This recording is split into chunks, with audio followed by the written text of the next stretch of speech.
دنیا میں بہت سارے خیر کے کام ہیں جن سے اللہ تعالیٰ راضی ہوتا ہے، بہت سارے خیر کے کام ہیں، لیکن ان خیر کے کاموں میں ایک خیر کا بہت بڑا کام یہ ہے کہ اگر کوئی شخص بھوکا ہو تو اسے کھانا کھلایا جائے۔ یہ پیٹ کی آگ جب جلتی ہے تو بڑی تکلیف دیتی ہے۔ جب کچھ لوگ بھوکے ہوتے ہیں اور کچھ اتنا پیٹ بھر کے کھا رہے ہوتے ہیں کہ وہ لوگ ضرورت سے زیادہ آسائشوں میں چلے جاتے ہیں تو اس سے تفریق بھی پیدا ہوتی ہے اور اس سے معاشرے میں گھٹن بھی آتی ہے۔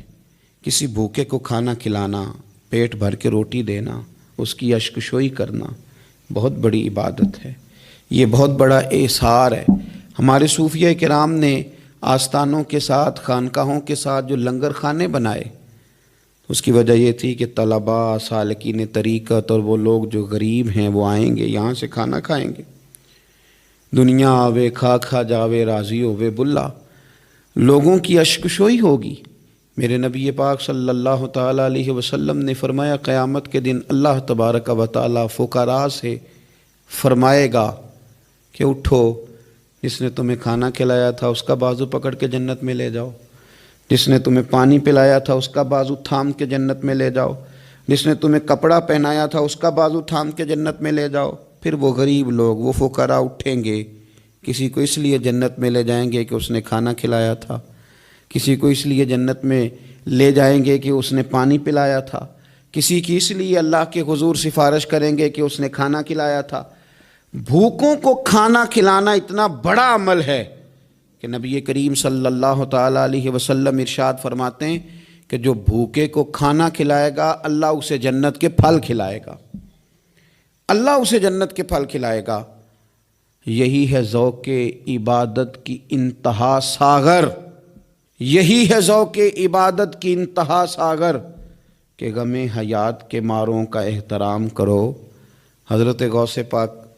محبوب سبحانی، قندیل نورانی، شہباز لامکانی، جماعت صوفیاء کے امام،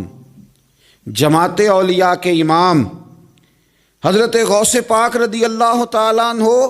اپنی 40 سالہ خدمت دین کا، تحقیق کا، درس کا، واعظ کا، تقریر کا نچوڑ بیان کرتے ہیں۔ صوفیاء کو ماننے والے،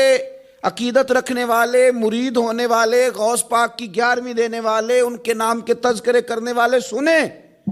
حضرت غوث اعظم فرماتے میں نے تحقیق کی ہے لیکن بھوکوں کو کھانا کھلانے سے زیادہ میں نے خدا کا قرب پانے والا کوئی عمل بھی نہیں دیکھا۔ فرماتے لوگو اگر میرے پاس کل دنیا کے خزانے آ جائیں، غوث اعظم جیلانی فرماتے ہیں میرے پاس اگر کل دنیا کے خزانے آ جائیں میں سارے ہی بھوکوں کو کھانا کھلانے میں صرف کر دوں گا۔ اگر پیران پیر کہتے ہیں کہ اٹھو بھوکوں کو کھانا کھلاؤ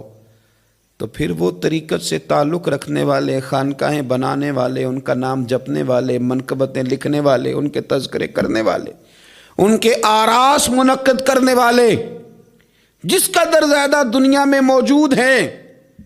اگر وہ غوث پاک کی اس تحقیق پر عمل کرتے، وہ کہتے ہیں میں نے تحقیق کی ہے، بھوکوں کو کھانا کھلانے سے زیادہ اللہ کا قرب دینے والا کوئی عمل نہیں، تو پھر چاہیے تھا نا ان کے ماننے والے دنیا میں پھیل جاتے، ڈھونڈ ڈھونڈ کے بھوکوں کو کھانا کھلاتے، وہ اپنے پیر کی اس تحقیق پر عمل کرتے۔ اور اگر یہ لوگ میدان عمل میں نکل آتے تو کیا کوئی بھوکا بچتا؟ جتنی تعداد میں غوث اعظم کے ماننے والے ہیں، اگر وہ کھانا کھلانے پہ نکل آتے تو کیا کوئی ماں رات کو اس لیے روتی کہ اس کے بچے نے روٹی نہیں کھائی؟ کیا کوئی باپ اس لیے تڑپتا کہ اس کے بچے نے روٹی نہیں کھائی؟ کیا ایسا ہوتا تھا کہ بڑے بڑے ہوٹلوں کے دروازوں پر لوگ کہتے کہ ایک روٹی مجھے بھی مل جائے؟ لیکن ہم نے اپنے بزرگوں کا نام تو جپا، ان کی تعلیمات نہ سمجھ سکے۔ غوث اعظم رضی اللہ تعالیٰ عنہ فرماتے ہیں لوگوں میں نے تحقیق کی ہے، تحقیق کی ہے، تحقیق کی ہے، تمام اعمال کی تحقیق کی ہے، لیکن بھوکوں کو کھانا کھلانے سے بہتر مجھے کوئی عمل نظر نہیں آیا۔ میرے پاس اگر کل دنیا کے خزانے آ جائیں تو بھوکوں کو کھانا کھلانے پہ لگا دوں گا، یہی ہے ذوق عبادت کی انتہا ساغر کہ غم حیات کے ماروں کا احترام کرو۔ آخر دعوایا ان الحمد للہ رب العالمین۔